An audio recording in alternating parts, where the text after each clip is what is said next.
Hello. Hello. Great to see Good all of you. morning. Yeah, it's a new day. I think dinner's just finishing up here in Spain. That's right. How was dessert? Good. Okay, my first question I have to read because it's rather long. So, after a marketing pause in 2023, platform upgrade, new loyalty program, COVID after effects, some layoffs and a reorg at the top, what's next for Expedia? Wow, that's all. That's it. Well, good morning. Jeez. Thank you for the long question. Thank you for having me. Oh, thank you for being here.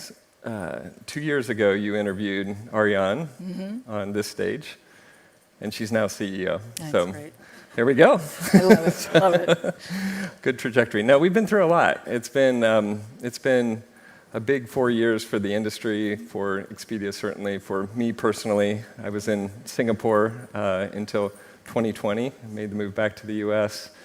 A lot of changes in the leadership at the company, but an exciting time with new CEO, new leadership team. It feels, after 19 years with the company, it feels new again. 19 years. And you were promoted recently. I was. Chief Commercial Officer. So what are your new duties? Yeah, well, so as the name implies, all things commercial. We are currently reorganizing the company a bit to be more focused across both our brands and then our B2B business. So we have a separate division that's running all of our, what we call private label solutions. You saw Karen yesterday, who runs technology for that. And then I have all the partnerships with our travel partners, with our advertisers, and yeah, it's just a classic commercial role. That's the commercial role. Where do you live now? Because you were in Singapore for how many years? Yeah, we were 5 years in Singapore, and then back to the U.S. For my daughter to finish high school, and then now she's off at college, and we're off to London. And you're off to London. Nice. Yeah, so it's Ariane had been, she's American, but had been 25 years in Europe. And is moving to Seattle, and I'm off to London. Okay. So Europe, you just mentioned Europe.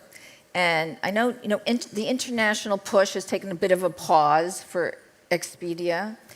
And you're the largest OTA, let's face it, in the US. And that's not a shabby market. But let's get back to international. Yeah. Europe, Asia, Latin America, right? So that's an area where Expedia really needs to kind of reignite its energy. And how do you do that? Obviously, we're talking a big region. You're very familiar with Southeast Asia region. Here we are in Europe. We have a lot of competition. So how do you prioritize? What's the plan? Yeah, well, first, Expedia has always been a global company. We are headquartered in the U.S., and we have a large U.S. business, but really, from the beginning, it's been a priority for us to grow in Europe and Asia. I spent a lot of time in Asia even before I moved there. We had a joint venture with AirAsia early on. I was on the board of that. I moved to Singapore. We invested in a company called Traveloka in Asia. We've been involved in a lot of different countries here in Europe, and we have a global leadership team, so ambition is there, for sure. It's, for us, not so much about expansion as much as it is about our growth strategy.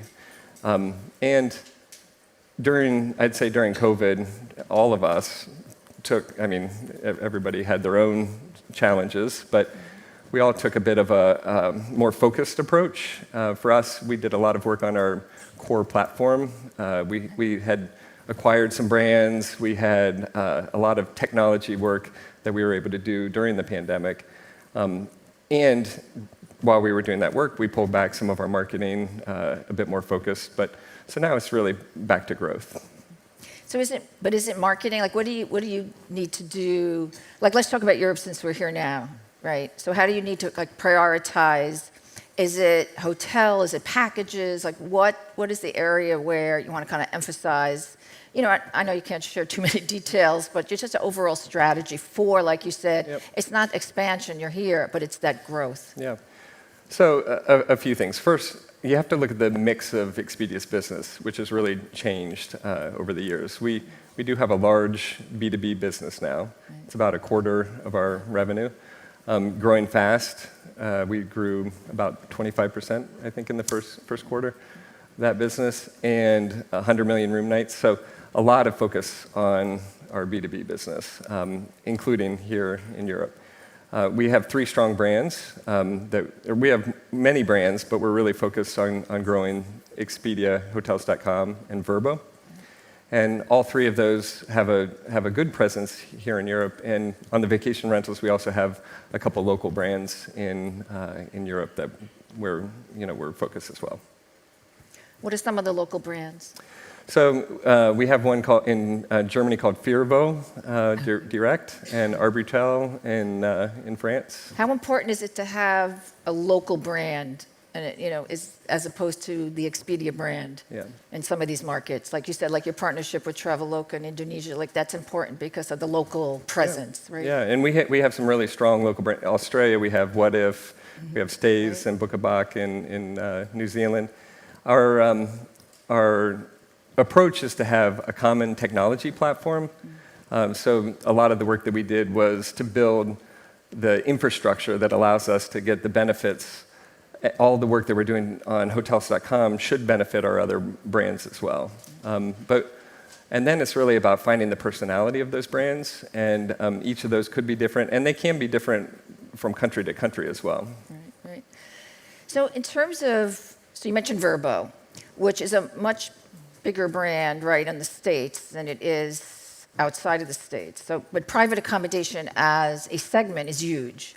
So does it make sense to continue to elevate the Vrbo brand, or maybe to integrate some of that private accommodation into Hotels.com, which is a more well-known brand in Europe, or Expedia? Well, you're the researcher, so you tell me. You want my opinion? Look, we're certainly focused on growing Vrbo, the brand, and there was a lot of work to consolidate. We had, I don't know, 15 different brands that were doing short-term accommodations, and that was HomeAway and VRBO and bedandbreakfast.com and many, many. We consolidated those into a single brand called Vrbo, and all of the technology work that we did over these last few years to get Vrbo onto the Expedia Group platform will benefit Vrbo and the other local brands. That said, we have amazing supply, and making that supply available through Expedia, through Hotels.com, is certainly a smart strategy. I've read in Phocuswright, in Phocuswire and Phocuswright, that some of our competitors have done a really nice job integrating into the main platform. We've done less of that at Expedia. Why is that? Well, I'd say more a matter of focus. We launched a new loyalty program last year, one called OneKey, which was a major effort to, and it's not just that we have a loyalty program, it's that you can log into Hotels.com, and we see all of your activity on Hotels.com, and then when you come to Expedia or Vrbo, we can make the experience more personal and relevant for you. So a lot of that work then is focused on just creating that great traveler experience, and then it's how do we integrate the right supply into those different brands. Right. And OneKey, is that, obviously that's your overall loyalty program now, and how does that resonate in Europe where there's more fragmentation? Yeah, so OneKey launched in the US last July, and we already have over 100 million members, active members with very nice discounts from our hotel partners and airline partners. They are booking across the brands as we would hope. So if you go to Expedia, you earn OneKey cash. You can use it for a vacation rental on Vrbo. So that's OneKey. Outside of the US, we are launching in the UK soon, in upcoming months, weeks. And then we have plans to roll out to the rest of the world after that. We still have loyalty programs. Hotels.com has a loyalty program. Expedia has a loyalty program. So you still have the Hotels.com loyalty program in place? Where OneKey is not. Oh, okay. Yeah. Yep. So Ariane had said in the first quarter call, she talked about focusing on the basics, which makes a lot of sense. I mean, growth is kind of leveling out now, right? We've kind of had that after COVID manic growth, and now we're probably back to normal, which is okay as long as things keep growing. And she mentioned, driving traffic, increasing conversion, and expanding margins through higher attach rates. And so that's really cross-selling, right? And to your point, OneKey is it's part of what the plan is, to get more people to go and do the air and do the hotel or do a package. Are you starting to see some results to that? Or what's a good strategy to make that happen, to kind of keep buyers in that Expedia ecosystem? Yeah. Well, first of all, I mean, everyone in this room would be focused on those same things, right? I mean, the basics are the basics, I think, for our industry. You need you need customers coming in, visitors. You need to convert them. You want to get a high take rate. So we've always done that. I think Ariane's push is that we've also been doing a lot of technology work on the core infrastructure. A lot of our focus now is building out product features and different technology that benefits our travelers and our partners more directly. And with that, we expect that we will be able to do more attach. We will be able to do better upsell, that sort of thing. OneKey is one part of that. So we see, for example, our customers who are coming with OneKey cash into Vrbo and making a booking on Vrbo, it's like 25-30% of them are new to Vrbo, new customers to Vrbo. So that's a good sign. That's a very good sign. And we've just begun the journey on loyalty. So it's very good early signs, and we're starting to work that. Okay. Do you see, because I know packaging and dynamic packaging has always been part of Expedia, but is that something like buying that air and hotel or renting a car together happening? Yeah. Well, I spent some time in our office here yesterday and talking with our team. It's still in Europe. There's still a large segment that is buying packaged holidays, and so trying to and we've been talking about this for many years. Like, how do you sell dynamic packages to European beach destinations? We have huge penetration in the Caribbean, for example, and not as big in European beach, and so. How do we get that right medium where we allow flexibility to our travelers and they can build their own package, but yet get all the benefits that you get booking through a tour operator? And what was the decision?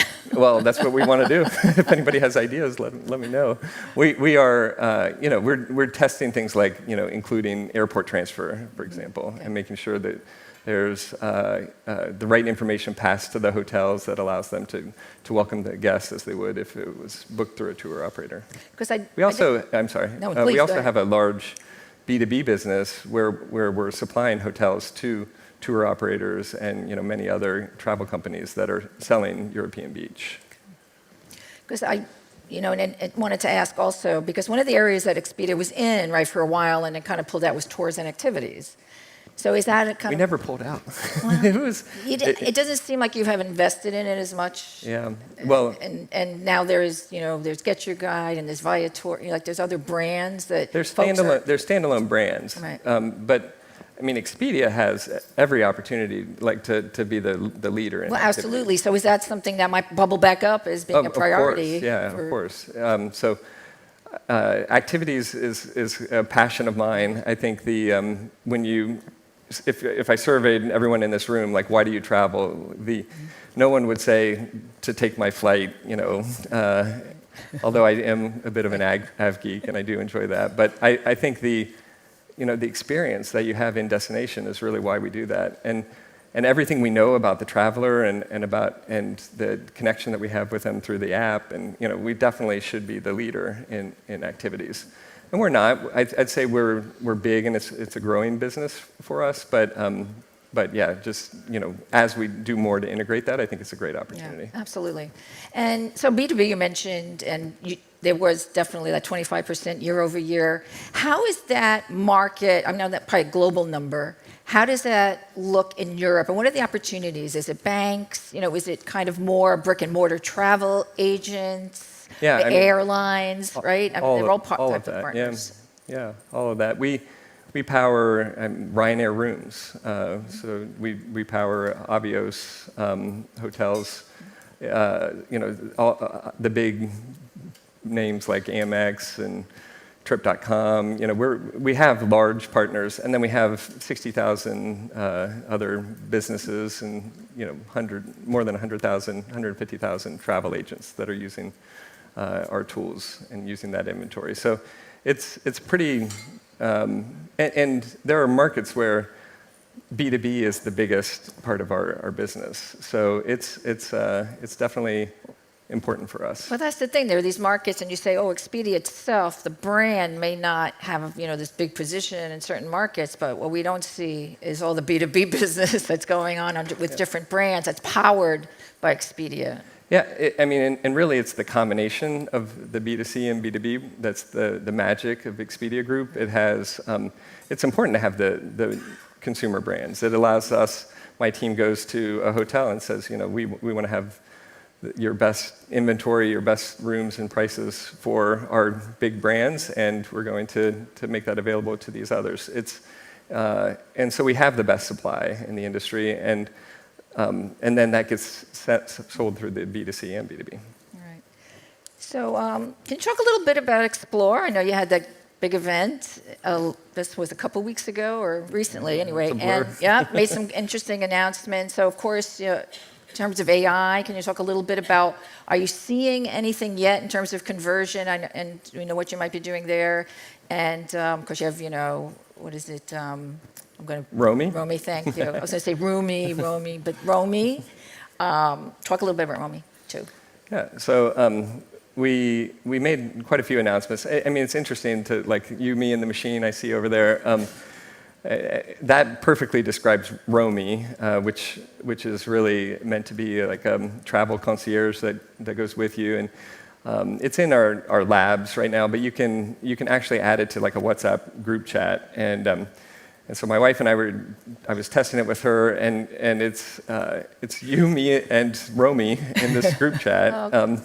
And Romy collects all the information, makes recommendations in your group chat, summarizes it, and then sends all that into the Expedia app, and it's bookable there. So it's early stages for sure, but what about some of the Gen AI that you're doing, starting to see anything there? I mean, we're using it a lot, but it's not the kind of more flashy consumer products that I think are having the greatest impact now.